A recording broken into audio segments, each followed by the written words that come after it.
Mimi sat on her soft bed at night, hugging her favorite teddy bear very tight. Her room was full of things she loved, colorful pictures on the walls, her special drawing book, her favorite red shoes, and her school bag in the corner. Everything looked so familiar and cozy. She looked at her big suitcase sitting by the door. It was packed with all her clothes and toys. A big tear rolled down her cheek.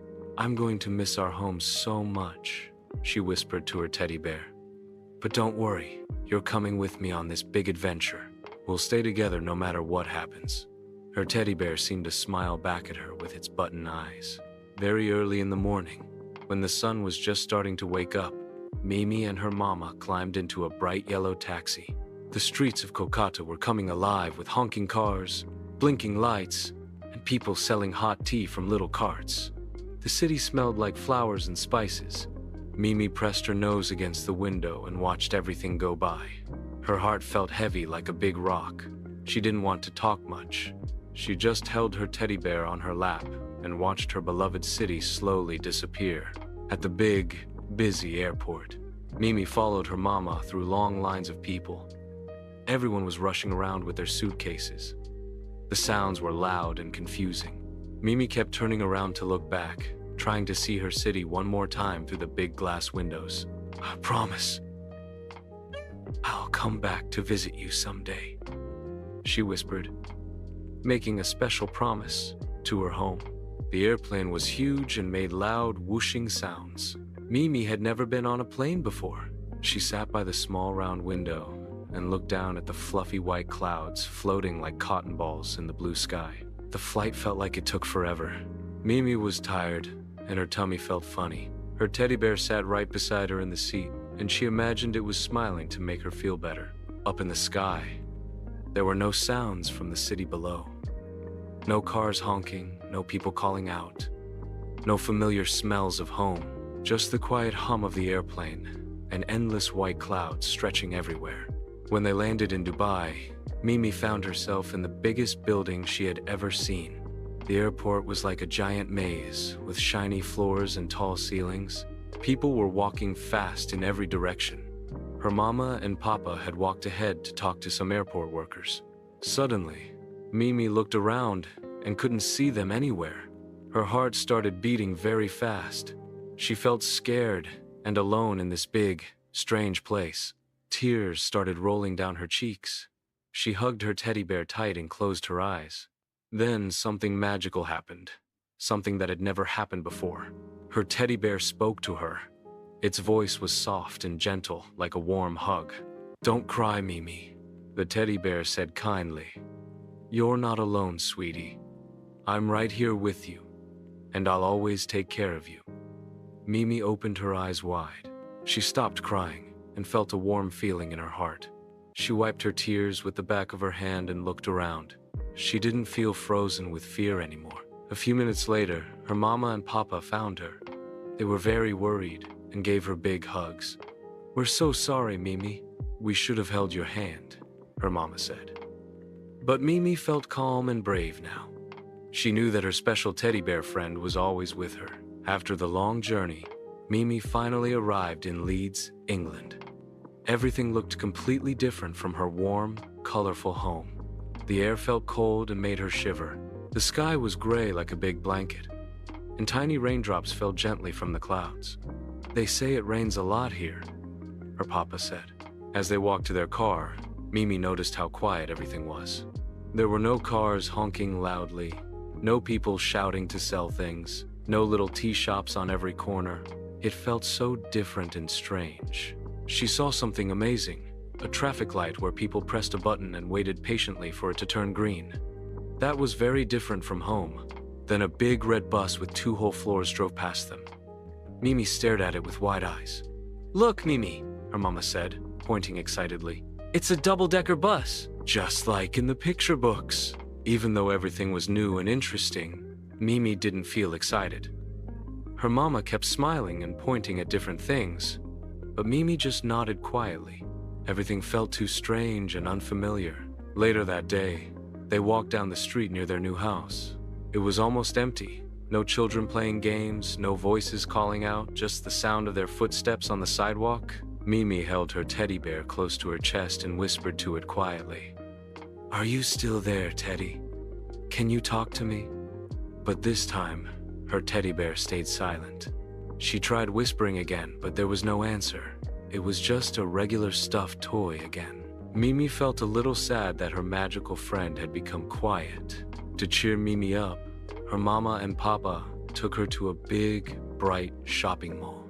It had lots of stores and shiny lights, but Mimi still felt lonely inside. As they walked past a wooden bench, Mimi saw a man sitting there. He looked cold and tired, and his clothes were old. At first, Mimi felt scared and hid behind her mama's coat. But then the man looked at her and gave her the kindest smile. He waved gently with his hand. "Hello there, little one," he said in a warm voice. "It's quite a cold day today, isn't it?" His voice was so gentle and friendly. Mimi didn't say anything back, but she wasn't scared anymore. Her mama and papa gently guided her along, but she kept looking back at the nice man. He was the very first person who had spoken to her kindly since they arrived in this new country. A few days later, Mimi started going to her new school. The classroom was bright and colorful, with pictures and books everywhere. The other children were laughing and talking to each other, but Mimi couldn't understand many of their words. They spoke so fast, and their voices sounded different from what she was used to. Some kids tried to talk to her and ask her questions, but she didn't know what to say back. So she just sat quietly at her desk, feeling shy and alone. Then, during lunchtime, something nice happened. A tall boy with a big, friendly smile came and sat right beside her. He opened a white box that smelled really good. "Want some?" he asked, holding out the box. "Fish and chips. My mom made extra. Go on, take some." Mimi looked at the golden, crispy pieces and smiled. She took one small piece and tasted it. It was warm, salty, and delicious. "I'm Tunde," the boy said happily. "I came here from Nigeria with my family. Are you new here too?" Mimi nodded and smiled. "I'm Mimi. I came from India." They sat together, sharing the warm fish and chips and talking slowly. Tunde told her about his home in Nigeria and how different everything was here too. For the first time since leaving Kolkata, Mimi felt a little warm happiness growing in her heart. Maybe, just maybe, this new place could become home too. Magic, snow, and new friends. One morning, Mimi woke up and looked out her bedroom window. Everything outside looked like a fairy tale. The whole world was covered in soft, white snow. It had snowed all night long, and tiny snowflakes were still dancing down from the gray sky. "Snow!" her mama called excitedly. "Mimi, come see! It's your first snow!" Mimi had only seen snow in pictures and movies before. When she went outside with her school group, she stood very still in the playground. She opened her hands and watched the tiny white flakes land on her palms and melt away like magic. Everything looked so beautiful and peaceful. The trees had white coats, the ground looked like it was covered with a soft white blanket, and her breath made little clouds in the cold air. Her teacher called, "Mimi, come join the others." But Mimi couldn't move. She just stood there with the biggest, happiest smile on her face, watching the snow fall like tiny dancing stars. The teacher walked over and gently touched her shoulder. "Beautiful, isn't it?" she said kindly. Mimi looked up at her teacher and gave her the biggest, most genuine smile she had given since arriving in Leeds. Some of her classmates noticed her standing there and came over to see what she was looking at. Tunde picked up some snow in his hands and rolled it into a small, round ball. "Watch this, Mimi," he said, and gently tossed the snowball toward her. But his aim wasn't very good. The snowball missed Mimi completely and hit a boy named Vic right on his jacket. Vic laughed out loud and quickly made his own snowball to throw back at Tunde. Soon, all the children were running around, laughing, and playing in the magical white snow.